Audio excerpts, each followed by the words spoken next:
As Dores da Alma, de Francisco do Espírito Santo Neto, pelo Espírito Hamed. Crueldade 2.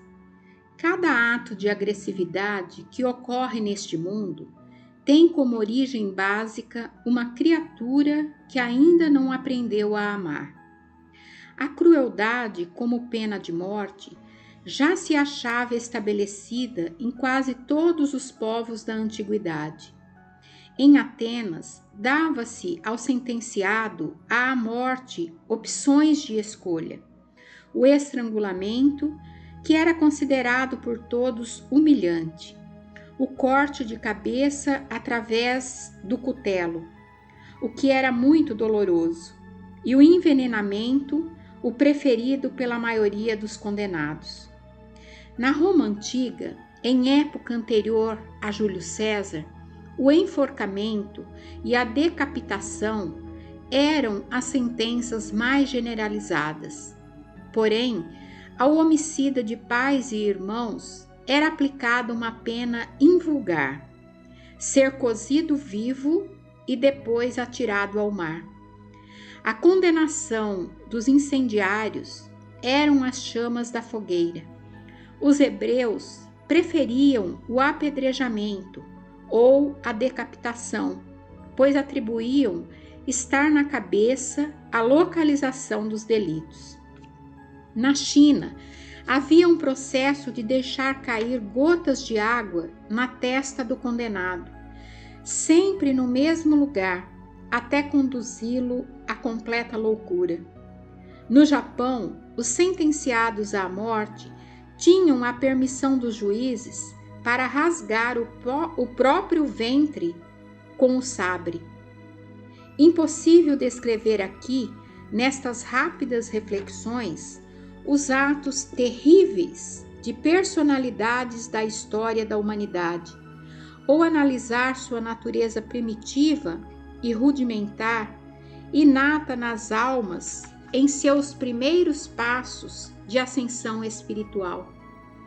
Nomearemos apenas algumas criaturas que tiveram comportamentos degenerados, como Nero, Calígula, Caracalla, Gengis Khan, Ivan o Terrível, Tamerlão e outras, sem nos determos nas atitudes dessas figuras do passado ou do presente, nem nas incontáveis condutas cruéis dos homens que passaram anonimamente pela terra.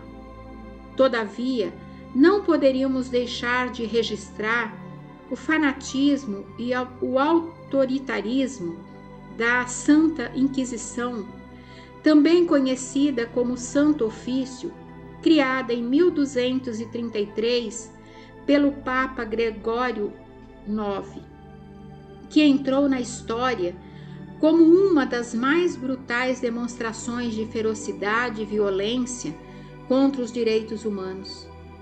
Não saberemos avaliar com precisão quais os atos mais perversos e sanguinários, os realizados pelos executores ou os praticados pelos executados.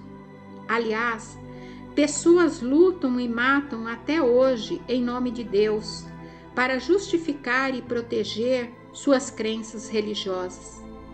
A atrocidade, o sadismo, a perversidade e a desumanidade são características provenientes da insensibilidade ou enrijecimento da psique humana em processo inicial de desenvolvimento espiritual.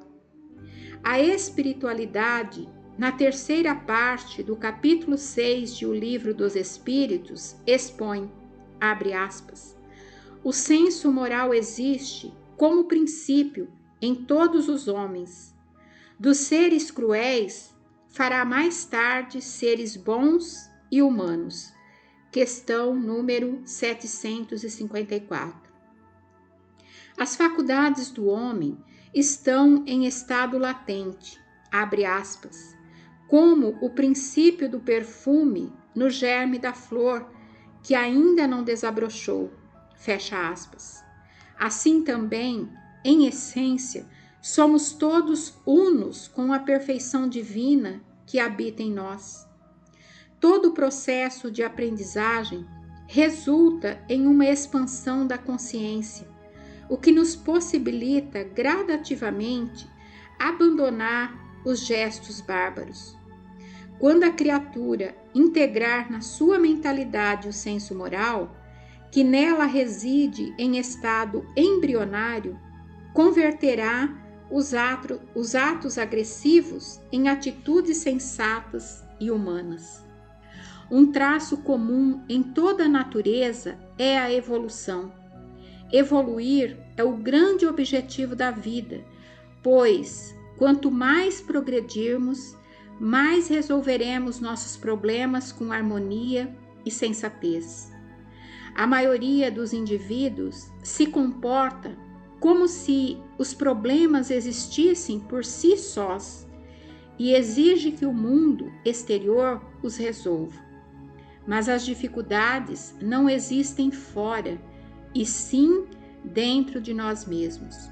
Neste caso, quanto mais percebermos essa realidade, mais aprenderemos como solucioná-los sem brutalidade.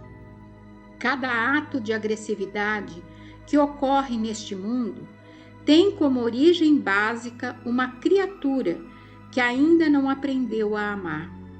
Naturalmente, todos nós ficamos indignados com a rudeza ou a maldade, mas devemos entender que isso é um processo natural da humanidade em amadurecimento e crescimento espirituais. Por trás de todo ato de crueldade, sempre existe um pedido de socorro. Precisamos escutar esse apelo inarticulado e dissolver a violência com nossos gestos de amor. Os atos e a vida do Cristo apresentam, sob muitos aspectos, sempre algo de novo a ser interpretado em seu significado mais profundo. A história da humanidade nunca registrou e nem registrará fato tão cruel e violento na vida de um ser humano como aquele ocorrido há quase 2000 anos. Os judeus tinham nas redondezas de Jerusalém uma colina que se destinava à execução dos condenados da época. Era um terreno de acentuado declive, aspecto pesado e sombrio, onde crucificavam assassinos e ladrões. Os gregos deram o nome de Gólgota, do hebraico Gúlgute, crânio. Os romanos chamavam de Calvário, do latim Calvarium, lugar das caveiras. Esse sítio tinha uma formatação rochosa que se assemelhava a uma caveira, além de nele se encontrarem por todos os lados crânios em decomposição expostos ao tempo. Nesse tétrico lugar, um ser extraordinário que queria simplesmente despertar nos homens sua dimensão esquecida ou ligar esse elo perdido ao poder da vida, foi crucificado penosamente. Abre aspas. E quando chegaram a um lugar chamado a Caveira, ali o crucificaram juntamente com 2 malfeitores, um à direita e outro à esquerda. Mesmo diante do sofrimento, Jesus dizia: Pai, perdoai-lhes, porque não sabem o que fazem. O grande número de pessoas ali presentes representava a violência humana. Para elas, não havia sequer um laivo de maldade em suas ações e se ofenderiam certamente se fossem acusadas de perversas. Jesus, no entanto, as entendia em sua infância espiritual. Todos nós, na atualidade, preocupados em saber como lidar com a violência que explode de tempos em tempos no seio da sociedade terrena, devemos sempre fazer uma busca interior para compreender integralmente o significado majestoso dessa atitude de entendimento, perdão e amor que Jesus Cristo legou para toda a humanidade.